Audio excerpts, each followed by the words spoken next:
Hey everybody, welcome to another Robcast, Revenge of the Nerd podcast. Con review edition again. Hey everybody, here we are again. I am Rob Suchetto, zombie portrait inventor, guru of gore, and lover of all things pop culture. Hi, it is a convention review, and if you hadn't guessed from the thumbnail, this is for GAMEX. GAMEX, I have never been there before, and finally landed on GAMEX, and let me tell you about it. But first, please subscribe to the channel for more fantastic updates and con reviews. I'm going to start doing some movie reviews again, and I am also going to start doing some tutorials. I know I keep promising that, but it's going to happen very soon. I really want to do that, and I think I really want to do a general convention discussion, and I want to try to do that as a live chat, a live stream. Because I know you guys probably have a lot of questions. If you haven't been to conventions before, as a vendor or a artist or talent of some sort, or a cosplayer, or even a fan. So I'd like to do a really in-depth discussion about it and give you guys some insight. And do that. So I really like to do that coming up, and I would love your feedback on that idea alone. So if you could leave your comments in the comment section below, give this video a thumbs up, and please, I hope at this point I've earned your subscription to the channel. I do a lot of con reviews, as you could probably see from the channel itself. If you're on the page, if you're on the channel, and yeah, man, check those out too. Those are really important. Find out if they're worthy of going to as a fan or a vendor, and I hope I give enough insights into that. So let's get to the review. This is GAMEX, the first time I've ever been to GAMEX, and this was held in Mississauga, Toronto. Let's just call it Toronto, I guess. Close to Toronto, Mississauga, a burb, I guess, of Toronto. I'm gonna get into the atmosphere. The atmosphere. This was held at like a sort of a. Like these things are almost like airplane hangars.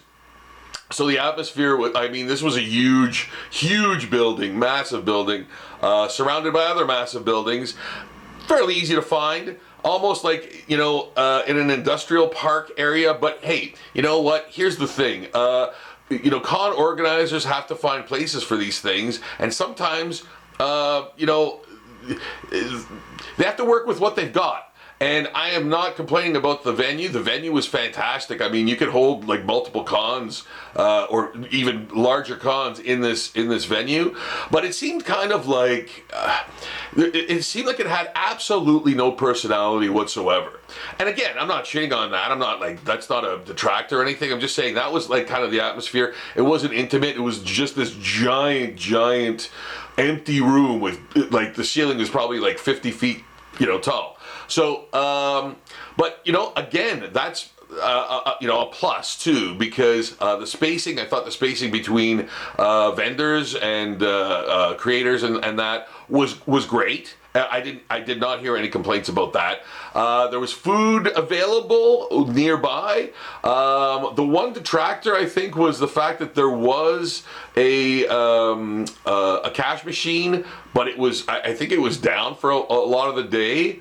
Now I've decided to do PayPal and e-transfers at events, so that doesn't affect me as much as it used to. I don't know how it affects other people, or if they bring the Square thing or whatever, but it's always great to have a cash machine there. And from what I learned this weekend, you can actually get a cash machine at your event. So organizers out there, listen to this. You can call a bank, I suppose. I don't know what the process is, but look into it. It's all online. Get a bank machine at your event. There's no excuse for not having a bank machine, or at least directions to have a bank machine nearby at people's disposal. Now, again, fans should have cash on hand because you're going to a con. But if you overspend, which we all hope you do, you'll need more cash. So get more cash, or have a bank machine available at your con. So that is a thing. Now, there's no excuse to not have a cash machine at your event, or at least directions to find one. So there's that. The attendance, I thought, was fantastic. There was tons of people there. You could see that with your eyes. There's no like, oh well, we had 10,000 people go through our event. Well, who's counting this? How are you determining these numbers? You know, I like to use observe and report as my compass. So yes, there was a lot of people there. But here's the rub. Despite the fact that this convention, and I'm gonna get this out of the way right now, fantastically organized. I am sure I'm giving you my review from my perspective. I thought it was great. I thought it was incredibly well attended, and I'm sure there was more exciting things happening around me that I wasn't privy to, you know, cosplay stuff and other things. But you know, from where I was, I'm alone. That's why I don't have any pictures of myself being at this. I had to use another stock photo of myself from another con because I can't take pictures of myself at a con. So anyway, there was other things going around that were, you know, happening that were exciting. But from where I was, from my perspective, there was tons of people there. Now, one huge complaint was from a dude next to me who was like, oh, you know, I told the organizers that I wanted a booth in the middle and you know, and he's at the end, like he's after me near the bathrooms, right, like sort of like close to the food court, and I've got a giant sign, right? I've got a giant, like I needed wall space. I was actually put in the center, like, so there's a center and then there's vendors all around, just like any con, like most cons are organized and laid out kind of the same way. If you're in one giant central location, like a hockey arena, like a rink, you know, type of thing, this was no different. So obviously it was going to be like that. There's a central area where there's rows and rows of tables, and then there's like an outer rim along the walls. So I wanted a space around the wall with a wall behind, so I could put my banner up. So this guy was complaining that, you know, he was at the end of the line, end of the row, and on a corner, and this and that, and like, you know, that was hurting his sales.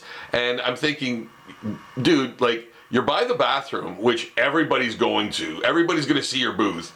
You're right in the view of the food court, which people, I find typically when you're by a food court, people have time to relax and actually relax their eyes and look around and not be part of the tumult of the center and be deluged by, you know, other fans and other vendors and tables and all this stuff. And they can sort of sit, relax, and like actually look around and observe and see and go, oh, you know, I want to check out that booth. We haven't checked out that place, you know. And so that to me was an advantage for this guy, but he was complaining about being there. But anyway, I thought, okay, well, you know, I think if you were in the middle, you'd be complaining anyway. So that's the only like utter complaint that I heard. And this guy was saying that, like, he was kind of expressing that to, you know, his customers and or friends or whatever. He was an individual who had a I guess booth or multiple booths at the 400 market. So you know, whatever. I don't know. This is probably what this guy does for a living, and you know, he sells, you know, toys, videos, comics, and all this other stuff. So you know, he was kind of complaining about that. I had no complaints other than this. I'm going to say this, and I'm not fan shaming or blaming or anything even close to that. I'm just going to tell you this, and this is what I have literally talked to about with other people on the floor. The people coming in seemed rather lackadaisical, and I heard this from three different people. Three different people on the floor literally told me that it felt like people were treating the event like a museum. And I was like, wow, that's like, they were like, oh, that's nice. I'll see you later. Or one person was saying, we were having like not a drinking game, but like a game where it's like, how long would it take for a person to pick something up and then put it back down and leave? And I was like, wow, and again, that has absolutely nothing to do with the organizer, the event, or anything. The event, the organizer, and the surrounding, like everything about it, like finding the place was easy, loading was easy, setting up was easy. There was so much space around. This is an event that has been curated by an individual named Robin, and I want to say thank you so much, Robin. You're an absolutely gracious host, and you put on a fantastic event. I just felt that, and maybe it's a sign of the current times, people just weren't buying things fanatically like they normally do, like fans normally do, and there was no electricity in the air. And when I expressed that to other people, you could see their faces light up and go, that's exactly what it was. And that's how I felt. That's what I observed. And I have never, and I'm going to tell you this right now, I've never been to a con where more people have asked for deals. If I buy two, could you give me a deal? And I'm like, two? And I would go, no. And literally say it like that. I'm giving you a deal. $10 a print, and it's in a bag, and I'm giving you a bag, and I'm signing it, and you want a deal on two? Come on, man. Like $10 for a nice print in a plastic, covering. Sorry guys, you know what? I probably look like shit still because I'm suffering from con hangover. I just got back last night. My voice is still shitty, and I probably got crap and stuff, but boogers and things. Anyway, that was kind of the thing, and I was like, wow, so many people ask for deals. Like I almost never get that. Like I maybe once or twice in the past, but like every other person was like, oh, if I buy two, can I get a deal? Or how many do I need to buy to get a deal? And I'm like, I don't know, 4 or 5, like. So, and I was kind of willing to do it, but not for two. Like, wow, I was really surprised at that. And I'm giving you the deal. I'm giving you a deal, man, at $10. Like, holy shit. I think I am. Like, I gotta get there. I gotta produce the thing. I gotta draw the bloody thing. I gotta pay for it to be printed. I gotta pay for the bag. Come on. Like, I know, and I don't want to say like, oh yeah, people think of that. People don't think of that when they buy something. Come on, I understand that. But when you break it down, it's like, it's kind of ludicrous. But anyway, so I was kind of expecting a bump up in sort of success, financial success with this con, because it's big. And again, I've heard nothing but good things about it. I think this might be the 5th one. Maybe there was more, and I've heard nothing but good things. And I know that from a lot of people telling me directly. Robin puts on a fantastic GAMEX. GAMEX is a highlight of the year, and so on and so forth. And I'm not trying to detract anything from that. I'm just saying the feeling on the floor from the people coming to the convention was that. It was. I didn't feel the electricity in the air. There was a lot of people excited to see me, and realize that I was the artist behind the stuff on the table and that. Like personally, like I had a lot of excited fans, which I was incredibly happy about and glad about and excited about. But for the rest of the people that I talked to, that's the general consensus I got. So what can I say? I'm observing and reporting. I'm getting firsthand information from individuals, and I'm relaying it to you. Now, again, if I'm totally off base on this, if other people have completely different perspectives, please leave your comments in the section below, in the comment section below. I'd love to hear from you. I'd love for you to give your angle of the events. But other than that, I'm going to say that it was a wonderful time, a wonderful con.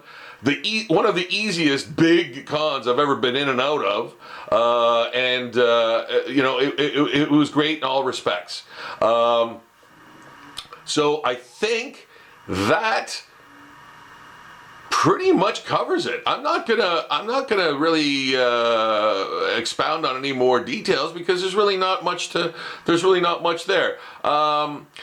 You know, I will say, if it hadn't been for one individual who, and I'll often sell prints at a discount in bulk to stores who want to carry my prints and sell prints in their stores.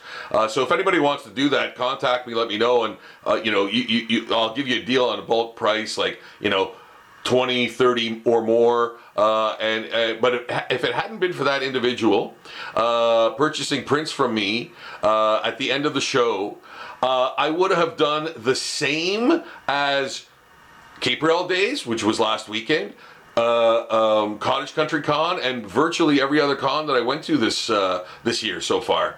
Like income-wise, like financially, that I would have done about the same.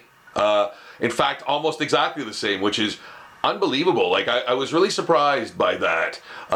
Not disappointed, but surprised. I was kind of expecting more, and my expectations are absolutely, they're flatline. I don't have any expectations about anything, but I was just, in my mind, I was like, oh, you know, this is a bigger con, and you know, but again, there is so much stuff going on in Toronto on a weekend, and then people are leaving, man. People are leaving the city too to go to, and I'm not giving excuses as to why the con ended up the way it was, but I know what time it is, man. I get it. I understand the